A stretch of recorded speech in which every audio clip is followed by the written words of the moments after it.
Whenever you're working with tubing, a difficult area is always a complicated tube joint. You want a nice, tight-fitting notch where the tubes intersect. Think of it like paint and body. Spend a lot of time on the prep and you'll end up with a high-quality paint finish. Same holds true with tube joints. Spend a lot of time getting your fit up perfect and you'll have a high-quality and strong weld holding your chassis together.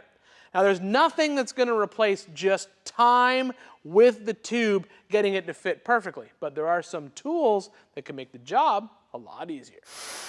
There are many ways to cut a notch. Two popular ones are a good quality hole saw style notcher or a plasma cutter. Both of these should be considered as the initial cut just to fit the tubing. You're going to want a hand grinder with a selection of flat discs. I prefer a 40 grit 4-inch disc. These make quick work cleaning up a notch. A good paint pen can be used to mark the location of a notch on a tube by holding it against the tube and using it as a guide. Paint pens work best because they are not affected by the heat of the grinder or the plasma cutter.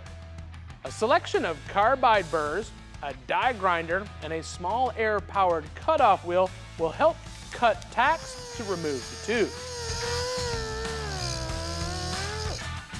You can buy profile gauges that slide over the tubing to help with complicated notches. Tube notching is a complicated process. Plan to take multiple trips between your chassis and your bench with your hand grinder, fine-tuning that notch until it fits perfect.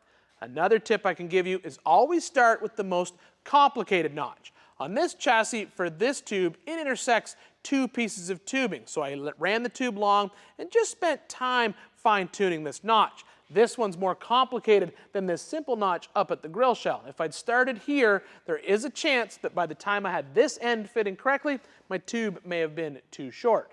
If that happens, don't get mad. Don't just tack it in and plan to jump the gap or maybe change the alignment of the tube. Set it aside. You will use it somewhere else in your chassis, I promise, even if it's just a short piece of tube for a gusset. Also, grind off the mill scale because it'll just clean up the finished welds because you're not welding on dirty tubing.